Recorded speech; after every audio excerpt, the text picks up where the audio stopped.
Bismillahirrahmanirrahim. Assalamualaikum warahmatullahi wabarakatuh. Salam sejahtera. Izinkan saya memperkenalkan diri. Saya Dr. Muhammad Hasbi, SPC SH, MMMH.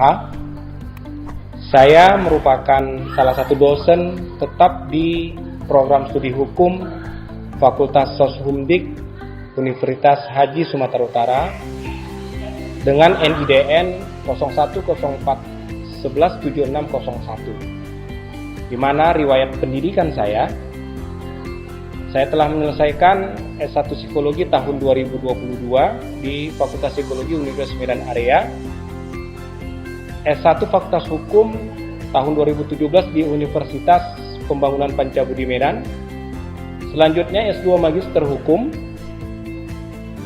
tahun 2016 di Universitas Pembangunan Pancabudi, kemudian S3 Doktor Hukum tahun 2023 di Universitas Islam Negeri Medan.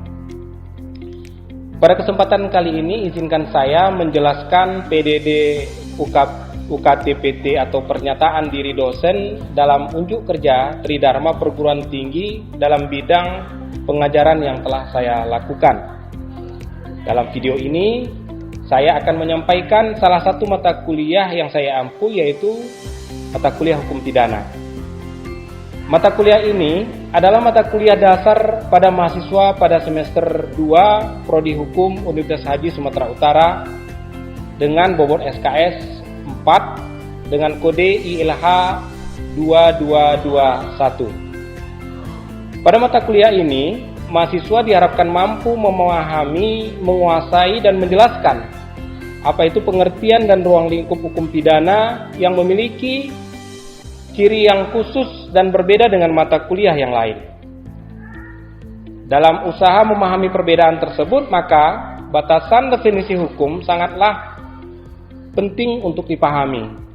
Dilanjutkan dengan pemahaman tentang sifat hukum pidana sebagai hukum publik, tentang asas-asas hukum pidana yang sangat diperlukan untuk memahami bangunan sistem hukum pidana secara keseluruhan, seperti mengenai asas berlakunya hukum pidana menurut waktu, tempat, dan orang. Selain itu, pemahaman tentang 3 persoalan pokok dalam hukum pidana, yaitu tindak pidana, pertanggungjawaban pidana, serta pidana dan pemidanaan. Singkatnya, hukum pidana merupakan mata kuliah yang penting, sehingga secara teoritis melalui mata kuliah ini mahasiswa mampu memperoleh pemahaman yang utuh mengenai hukum pidana. Secara praktis, mahasiswa akan mampu menganalisa dan memecahkan permasalahan-permasalahan atau kasus-kasus pidana yang terjadi di tengah masyarakat. Adapun capaian pembelajaran pada mata kuliah ini, yang pertama, mahasiswa mampu mengetahui dan menjelaskan tentang pengantar hukum pidana. Kedua, mengetahui dan menjelaskan asas legalitas dalam hukum pidana. Yang ketiga, mengetahui dan menjelaskan lingkungan kuasa berlakunya hukum pidana. Keempat, mengetahui dan menjelaskan tindak pidana. Kelima, mampu mengetahui dan menjelaskan percobaan tindak pidana. Selanjutnya, mahasiswa mampu memahami dan menjelaskan penyertaan tindak pidana. Kemudian yang ketujuh, perbarengan tindak pidana. Kedelapan, memahami dan menjelaskan pengulangan tindak pidana. Yang kesembilan, mampu mengetahui dan menjelaskan perbuatan pidana. Mampu memahami menjelaskan hubungan kausalitas, mengetahui dan menjelaskan alasan penghapus pidana, kemudian perbuatan melawan hukum. Selanjutnya mengetahui dan menjelaskan pidana dan pemidanaan. Selanjutnya mampu mengetahui dan menjelaskan penafsiran dalam hukum pidana. Selanjutnya, pada perkuliahan ini ada beberapa bahan kajian yang diajarkan dalam satu semester, yaitu pengertian hukum pidana, ruang lingkup hukum pidana, pembagian hukum pidana dalam arti luas dan sempit, kemudian jenis hukum pidana, sifat hukum pidana, fungsi hukum pidana, sanksi maupun sumber hukum pidana di Indonesia, sejarah serta ilmu-ilmu bantu terhadap hukum pidana. Selanjutnya adalah sejarah dan landasan filsafati asas legalitas, lalu definisi azas legalitas, makna yang terkandung dalam azas legalitas dan azas legalitas dalam konteks hukum pidana nasional. Lalu berlakunya hukum pidana menurut waktu, tempat, dan orang, dan juga materi tentang teori locus delicti. Selanjutnya adalah istilah, definisi, dan cara merumuskan subjek tindak pidana, unsur, penggolongan tindak pidana, serta jenis-jenis delik. Kemudian unsur-unsur percobaan tindak pidana, bentuk-bentuk, serta percobaan mampu dan tidak mampu. Selanjutnya adalah penyertaan dalam tindak pidana, kemudian arti kata perbarengan perbuatan, kemudian adalah pengertian pengulangan tindak pidana, selanjutnya adalah definisi pertanggungjawaban pidana, definisi kesalahan, kemampuan bertanggung jawab, kesengajaan maupun kealpaan. Selanjutnya adalah tentang kausalitas yang berisi tentang teori conditio sine qua non, teori generalis, teori individualisir, serta teori relevansi. Selanjutnya adalah elemen melawan hukum, pengertian melawan hukum, serta sifat melawan hukum. Kemudian teori alasan penghapus pidana umum, serta alasan penghapus pidana khusus. Selanjutnya adalah pidana dan pemindanaan, pidana pokok, pidana tambahan, pidana bersyarat, dan pelepasan bersyarat. Dan terakhir adalah penafsiran dalam hukum pidana, pengertian penafsiran hukum, metode penafsiran hukum pidana. Untuk mendukung materi-materi selama perkuliahan, saya menggunakan beberapa buku, textbook, jurnal sebagai sumber referensi. Beberapa buku utama yang saya gunakan adalah buku pelajaran hukum pidana, Stalsel pidana, tindak pidana, teori pemidanaan dan batas berlakunya hukum pidana yang ditulis oleh Adami Khazawi SH. Kemudian pelajaran hukum pidana tentang penafsiran hukum pidana, dasar peniadaan, pemberatan, peringanan, kejahatan aduan, perbarengan, dan ajaran kausalitas oleh penulis yang sama, Adami Khazawi SH. Kemudian buku memahami dasar-dasar hukum pidana oleh Rizkan Zuliadi dan Andi Hakim Lubis. Kemudian prinsip-prinsip hukum pidana yang ditulis oleh Profesor Edi O.S. Hiarij. Kemudian buku cepat dan mudah memahami hukum pidana oleh Ismu Gunani dan Junadi Effendi. Dalam persiapan pembelajaran, saya menyiapkan RPS dan kontrak perkuliahan yang akan saya share ke mahasiswa, sehingga mahasiswa mengetahui arah pembelajaran dan tujuan pembelajaran mata kuliah yang akan saya ajarkan. Selain itu, dalam kontrak perkuliahan, saya juga menjelaskan dengan rinci peraturan selama proses perkuliahan berlangsung, kemudian rencana penugasan serta penilaian. Prinsip-prinsip pembelajaran yang saya gunakan adalah DIA, yaitu Delivery, Interaction, dan Assessment. Yang pertama adalah delivery, yaitu penyampaian di kelas. Materi disampaikan dengan metode ceramah dan diskusi dan berbasis kasus. Materi ditampilkan dalam slide yang simpel dan mudah dipahami. Dalam menampilkan slide, saya menggunakan infokus yang telah disediakan oleh pihak kampus. Dan setelah selesai perkuliahan, bahan slide akan saya bagikan kepada mahasiswa melalui WA Group. Yang kedua adalah interaction atau interaksi yang baik antara dosen dan mahasiswa di kelas, sehingga dengan berbekal interaksi yang baik ini, maka menciptakan suasana kelas yang kondusif juga aktif. Yang ketiga adalah assessment atau penilaian. Pada penilaian, saya melakukan penilaian secara objektif, di mana penilaian diambil berdasarkan penilaian nilai kuis, tugas kelompok dengan bobot 20%, penilaian UTS dengan bobot 30%, dan penilaian ujian akhir semester dengan bobot 50%. Ketiganya akan diakumulasikan sebagai nilai akhir. Demikian penjelasan saya mengenai mata kuliah hukum pidana. Selanjutnya untuk video real teaching di kelas, kita saksikan dengan materi pengantar hukum pidana. Selamat menyaksikan, terima kasih. Assalamualaikum warahmatullahi wabarakatuh. Waalaikumsalam warahmatullahi wabarakatuh. Bismillahirrahmanirrahim. Alhamdulillahirrabbilalamin. Wassalatu wassalamu ala asyrafil anbiya'i wal mursalin wa ala alihi wa sahbihi ajma'in. Amma ba'du. Hari ini alhamdulillah kita bertemu kembali dalam sesi perkuliahan. Jadi untuk sebelum kita mulai, ada baiknya seperti biasa kita memanjatkan doa dulu agar apa yang kita hari ini pelajari dapat menjadi ilmu yang bermanfaat. Doa, kita mulai.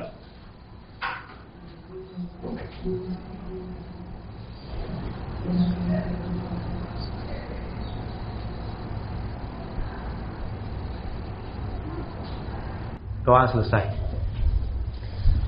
Kita mulai dengan mengucapkan Bismillahirrahmanirrahim. Hari ini materi yang akan kita sampaikan ke kita semua di sini adalah terkait dengan hukum pidana. Nah,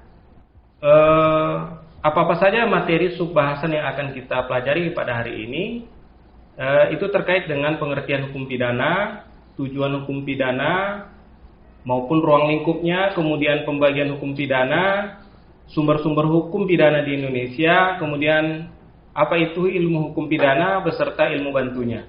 Jadi satu sesi perkuliahan ini kita akan berbicara banyak, menerangkan tentang poin-poin tersebut. Sebelum saya masuk kepada materi ini, kira-kira ada nggak di antara kita yang kira-kira mendengar kata pidana itu apa ya? Ada yang bisa bantu saya? Boleh? Apa tadi? Tuntutan, baik. Ini? Hukuman. Oke. Ada lagi yang bisa bantu saya? Yang menyempurnakan? Ya? Pelanggaran. Baik, iya. Betul. Yang lain? Pelanggaran, hukuman, tuntutan. Ada yang bisa bantu lagi? Silakan. Kejahatan. Jahat ya. Jadi kalau orang yang pidana itu jahat lah ya. Gak ada orang yang baik yang dipidana, begitu? Iya, Pak. Oke. Nah, kalau kita rujuk, sebenarnya arti pidana itu adalah penderitaan, siksaan. Seseorang yang apabila dia pidana, maka hilanglah hak-haknya. Kan begitu. Jadi sebenarnya ketika kita bicara tentang hukum pidana, maka ada beberapa pemahaman nanti yang akan kita masuki. Yang pertama, ada istilahnya ilmu hukum pidana, ada namanya hukum pidana. Jadi sebelum sampai kita kepada apa itu cerita pidana, kita akan cerita tentang ilmu hukum pidana. Apa itu ilmu hukum pidana? Ilmu hukum pidana adalah ilmu pengetahuan normatif yang mengkaji hukum pidana positif, termasuk sanksi dan azas-azas hukumnya. Ilmu hukum pidana harus menganalisis, menyusun secara sistematis aturan-aturan tersebut, mencari asas-asas yang menjadi dasar dari peraturan perundang-undangan yang berlaku, kemudian memberikan penilaian terhadap asas-asas tersebut. Intinya bahwa ketika kita bicara tentang ilmu hukum pidana, maka ini adalah pengetahuan yang normatif mengkaji hukum pidana positif. Hukum pidana, kalau kita mendengar kata kalimat hukum pidana positif, berarti hukum pidana yang berlaku di sebuah negara. Hukum pidana positif itu hukum pidana yang berlaku di sebuah negara. Akan berbeda hukum pidananya di Indonesia dengan yang berlaku di Malaysia misalkan. Nah, jadi kalau ada kalimat hukum positif, maka itu mengarah kepada tempat berlakunya hukum pidana itu. Kemudian ilmu hukum pidana memberikan penilaian apakah azas-azas tersebut telah sesuai dengan tata susila dan jiwa bangsa, menilai apakah peraturan-peraturan yang berlaku sejalan dengan azas-azas yang ada. Jadi intinya adalah ilmu hukum pidana melihat apakah hukum pidana yang diterapkan di sebuah negara itu memang betul-betul adalah sesuai dengan jiwa bangsa di mana tempat dia berlaku. Jadi tentu kan berbeda antara di Indonesia dengan di luar negeri. Di luar negeri misalkan berbeda orangnya, berbeda suku budayanya, tata bahasanya, itu mempengaruhi bagaimana pidana yang harus diterapkan. Kan begitu. Jadi dengan berbedanya tempat, maka akan berbeda pula pemberlakuan hukum pidananya, dan ilmu hukum pidana itu melihat, memberikan penilaian apakah ini sesuai pidana yang akan diterapkan. Nah, untuk objek ilmu hukum pidana adalah aturan-aturan hukum pidana di suatu negara yang berlaku. Itu tadi ceritanya. Kemudian tujuan dari mengetahui ilmu hukum pidana adalah untuk mengetahui objektivitas dari hukum pidana positif. Hal ini terkait dengan penegakan hukum pidana itu sendiri. Apakah aparat penegak hukum secara suprastruktur dan infrastruktur telah memadai untuk menegakkan hukum pidana? Jadi begini, kalau kita berbicara tentang aturan, misalkanlah, kalau kita mendengar ada pencurian, ya kan, ada perkosaan, pelecehan seksual misalkan, itu kan contoh-contoh dari pidana. Nah, bagaimana bentuk penerapan sanksi pidana di Indonesia misalkan? Apakah sudah bisa kira-kira dengan aturan hukum pidana yang ada membuat orang jera? Kan itu. Nah, kalau tidak, maka ilmu hukum pidana harus mengetahui objektivitas dari hukum pidana positif itu, sehingga akan diketahui. Nah, kalau belum bisa ditegakkan hukum pidana itu, maka akan dicari apakah misalkan lembaganya kurang. Kalau dulu kita buat karena banyaknya korupsi, itu kan tindakan pidana juga, korupsi. Dibuatlah KPK misalkan. Iya kan? Infrastrukturnya, suprastruktur maupun infrastruktur. Infrastrukturnya misalkan alat-alat yang canggih misalkan.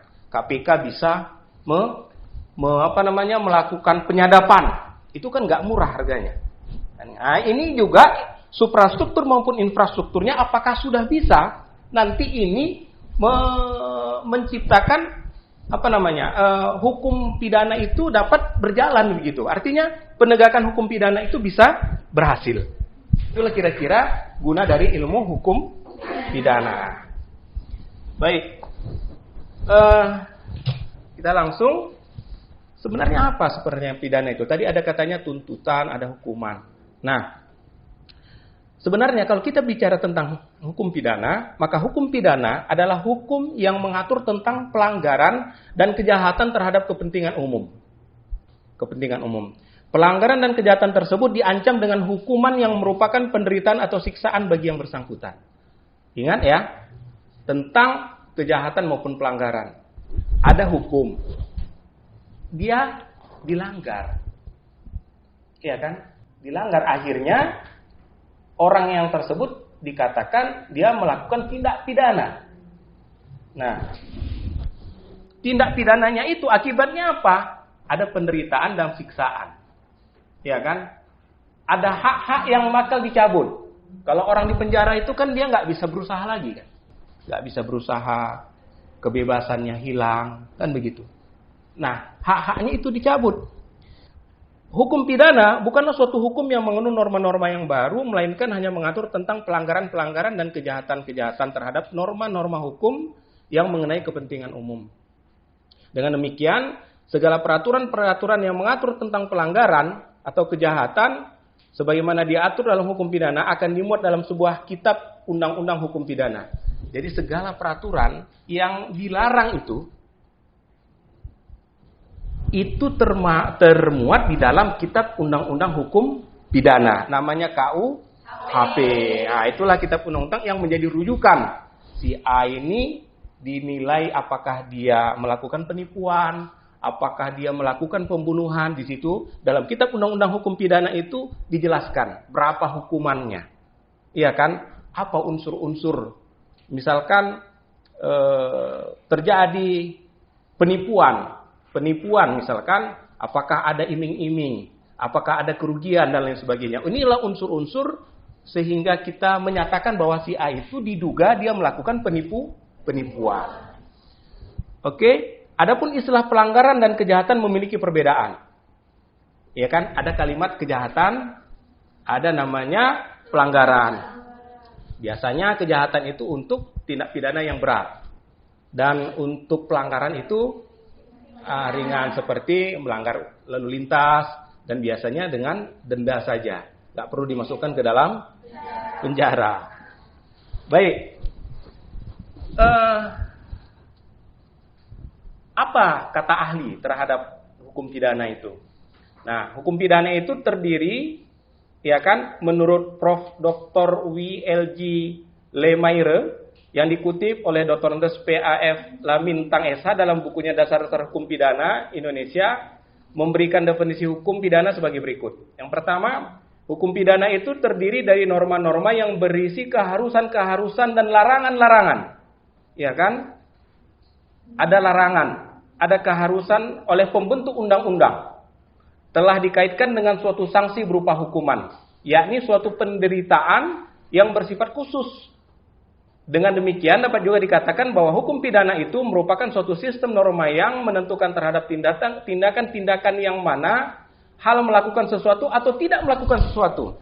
Kalau pertanyaannya adalah, apakah semua orang yang melakukan tindak pidana wajib dihukum pidana? Ayo. Apakah orang yang melakukan tindak pidana semua wajib dihukum?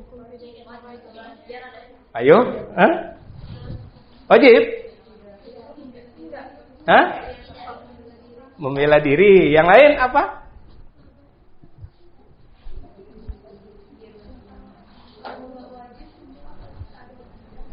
Kalau ada anak-anak yang melakukan tindak pidana, iya kan? Jadi ada kemampuan dianggap bertanggung jawab dia. Dia mampu bertanggung jawab melakukan tindakan pidana itu. Kan begitu. Jadi hal yang bagaimana bisa dikategorikan orang tersebut bisa dikatakan dia melakukan tindak pidana. Dengan pidana ada rumusan perbuatan. Apa-apa saja perbuatan yang dikatakan. Jadi nggak bisa kita suka-suka juga. Kita bilang bahwa itu tindak pidana, nggak bisa. Semua tindakan pidana itu harus tercantum dalam kitab undang-undang hukum pidana. Oke. Nah, di sini hukum pidana diartikan secara objektif atau dikenal dengan hukum pidana material, yakni aturan hukum mengenai apa, siapa, dan bagaimana suatu hukuman dapat dijatuhkan, baik yang dimuat dalam KUHP dan peraturan pidana lainnya di luar KUHP. Jadi hukum pidana itu ada di KUHP, ada di luar KUHP. Apa yang di luar KUHP? Misalkan kita berbicara tentang peraturan daerah. Jadi, kalau saya anggota DPR, bersama Presiden, itu membuat peraturan yang namanya undang-undang. Tapi kalau di tingkat daerah, gubernur dan DPRD itu membuat sebuah peraturan namanya peraturan daerah. Di peraturan daerah juga bisa memuat tentang ketentuan pidana. Tapi bedanya biasanya, kalau ketentuan pidana yang ada dalam peraturan daerah, itu bersifat ringan. Macam ini kemarin saya dengan DPRD Sumatera Utara, saya sebagai narasumber memberikan sosialisasi tentang Ranperda, Rancangan Peraturan Daerah tentang Trantibum, ketentraman dan ketertiban umum masyarakat. Jadi di situ ada ancaman hukuman pidana apabila kita tidak melakukan ketertiban maupun mengganggu ketertiban masyarakat dengan kurungan selama 6 bulan dan pidana 50 juta. Itu artinya klasifikasinya yang rendah-rendah itu tidak di bawah undang-undang, namanya peraturan daerah. Kemudian ada namanya ius puniendi. Ius puniendi yaitu aturan hukum mengenai hak negara untuk menghukum pihak yang melakukan peristiwa pidana. Jadi kalau seandainya pun apabila terjadi pembunuhan, keluarga korban tidak merasa, nggak usah dituntut misalkan. Tapi kalau negara mau melakukan upaya hukum bisa, nggak mesti keluarga pun tapi ada hak negara di situ, Nah jadi inilah ruang lingkup dari hukum pidana. Selanjutnya kita cerita tentang jenis hukum pidana. Hukum pidana umum adalah hukum pidana yang berlaku untuk setiap orang. Jadi dalam kitab undang-undang hukum pidana itu memuat 3 hal. Yang pertama tentang ketentuan umum, ada kemudian tentang kejahatan, baru tentang pelanggaran. Itulah tadi ada cerita apa yang disebut kejahatan, ada yang disebut dengan pelanggaran. Ya kan? Ada di buku 1, di buku 2 dan di buku 3. Ya kan? Kemudian ada hukum pidana khusus yang kita sudah terangkan tadi tentang seperti hukum pidana tentara, hukum pidana fiskal, hukum pidana ekonomi, hukum pidana politik dan lain-lain. Nah, sumber dari hukum pidana itu termasuk tadi KUHP, kemudian undang-undang di luar KUHP, kemudian hukum-hukum di daerah-daerah tertentu untuk perbuatan-perbuatan tertentu yang tidak diatur oleh hukum pidana positif, ada hukum adat namanya. Baik, sebelum kita kilas balik, ada yang ingin bertanya? Ya, silakan. Waalaikumsalam.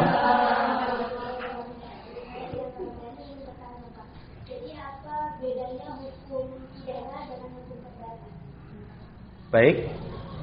Ya.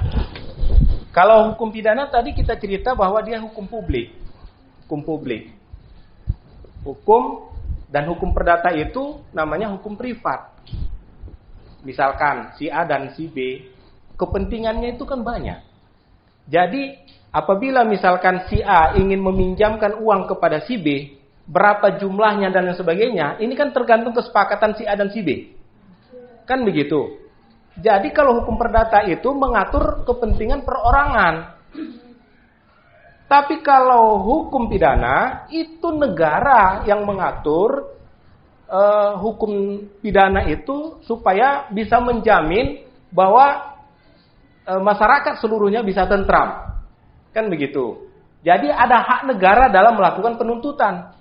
Nah, biasanya sanksi dari hukum pidana itu itulah tadi bersifat ada pidananya penjara, kan begitu. Ada kurungan, ada denda dan lain sebagainya. Tapi kalau di perdata, misalkan si A, dia melakukan one prestasi, dia tidak membayar kewajibannya. Makanya biasanya hakim di pengadilan negeri di lingkup perdata dihukum si A ini misalkan untuk menunaikan kewajibannya. Sebatas, jadi perbedaannya di sana. Kalau hukum pidana dia bersifat publik, kalau hukum perdata bersifat personal, privat. Baik. Mungkin mata kuliah kita hari ini tentang pengantar hukum pidana bisa memberikan pemahaman kepada kita tentang ruang lingkup dan berbagai hal tentang hukum pidana. Baik, sebelum kita bubar, kita ingin mereview pemahaman-pemahaman kita. Jadi kita akan melaksanakan kuis. Untuk kuisnya ini ada beberapa pertanyaan yang harus kita jawab hari ini. Saya minta untuk dapat dikerjakan. Baik, saya tunggu ya. Oke, baik. Waktunya sudah habis. Baik. Terima kasih hari ini atas kehadirannya semua. Mudah-mudahan apa yang kita pelajari hari ini dapat dipahami, dapat nantinya menjadi tambahan keilmuan bagi kita sehingga kita dapat mengaplikasikannya dalam menganalisis kasus-kasus yang terkait dengan hukum pidana. Terima kasih atas kehadirannya. Saya ucapkan terima kasih yang sebesar-besarnya. Wallahu muwaffiq ila aqwamit thoriq. Wassalamualaikum warahmatullahi wabarakatuh. Waalaikumsalam.